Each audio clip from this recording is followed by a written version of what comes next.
Hello, everyone. Merry Christmas.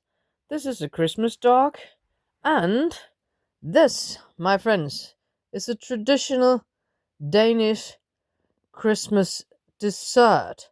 Now, it looks like rice pudding, and it kind of is, but it's more than that.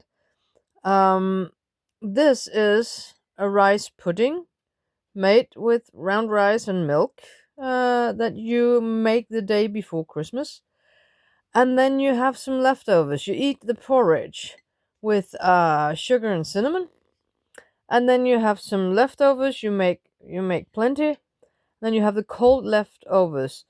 And the next day you mix that with uh some orange zest and a lot of whipped cream and vanilla and a little more sugar.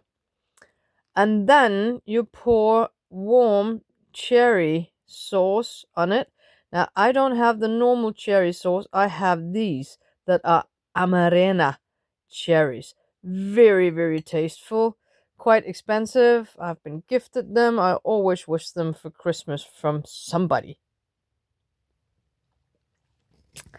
And that dessert is called risalamande. Now, that sounds French, and it means rice with an almond.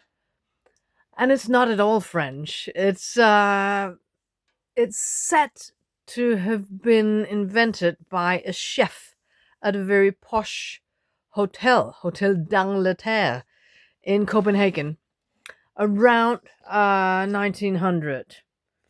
Actually, the last 2 decades of 1800. So 1880, 1890, somebody invented that dessert. And myth has it that it was because they ran out of desserts, but they had a lot of rice porridge. And that was all the chef had to do with. And then he mixed it with some whipped cream and got it up to pretend to be a dessert. And it didn't catch on right away. But in the posher homes in Denmark, it was used as a dessert from around 1900 and up. And then came the Second World War, and everything was rationed. And Denmark, of course, was occupied between 1940 and 1945, and there were a lot of cookbooks made um, to tell people how to stretch their food a bit longer because a lot of things was rationed. Now we are, of course, an agricultural country, so cream came in some families. Rice was an expensive commodity, and almonds, of course, as well, because it had to be imported.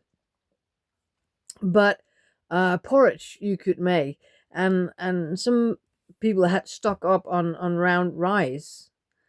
So they made the porridge on the rice, and the cookbooks actually suggested that you stretch the porridge with cream.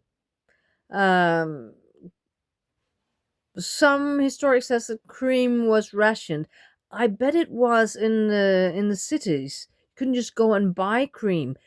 But a lot of people lived in the countryside and had their own cows, so they could have cream, they could have butter.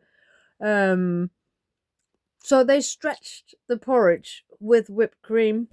Vanilla came a little later. Um, when the dessert took on and became a Christmas dessert, and the almonds came back, of course, after the war. It was possible to get almonds. There are chopped almonds in it. And nowadays, you also put orange zest in it. You just grate the peel of an orange and put in it. It gives a very, very fresh taste. And the idea with a whole almond, you have chopped almonds in it, and that's gives it a little bit more chew and taste, of course. And then you have one whole almond. And of course, the person who finds the almond gets a present. Traditionally, it was a little marzipan pig, and people got a bit tired of that. So there were books and there were little games, or there were different things that anyone could use, adult or child, that was the almond present.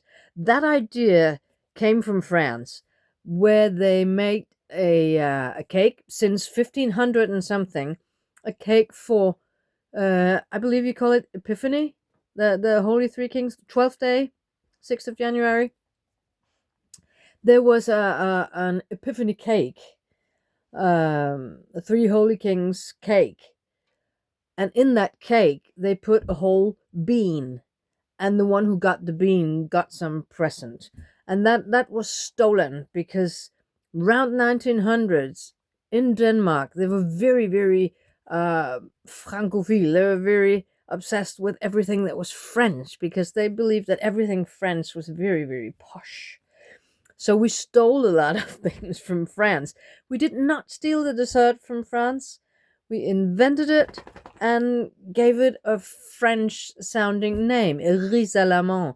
And it's still called risalamande. We just say it like that, risalamande. We said a bit Danish, but it's risalamande, rice with almond in it. So that's just a little history lesson. And why am I having it? I'm having it because I'm going to make it for my friends that come on New Year's Eve. It is meant for Christmas Eve, but we're going to have it on New Year's Eve.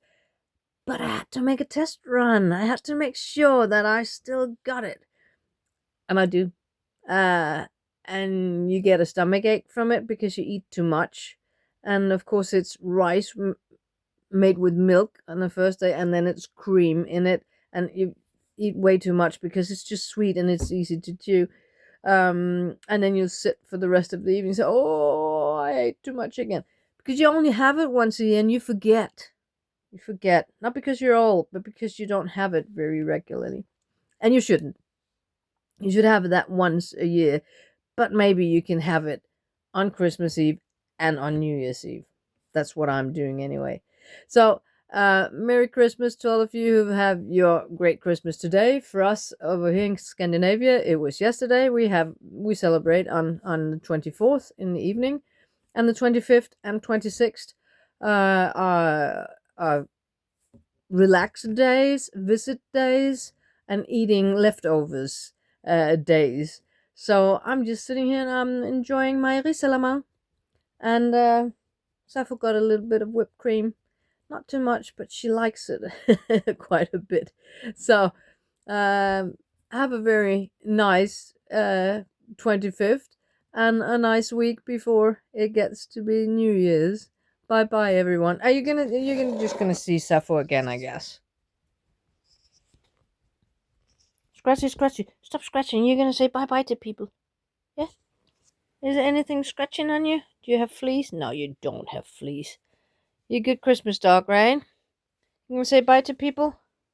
You're gonna say bye to people? Or are you just gonna not care? You do care. Bye bye, everyone.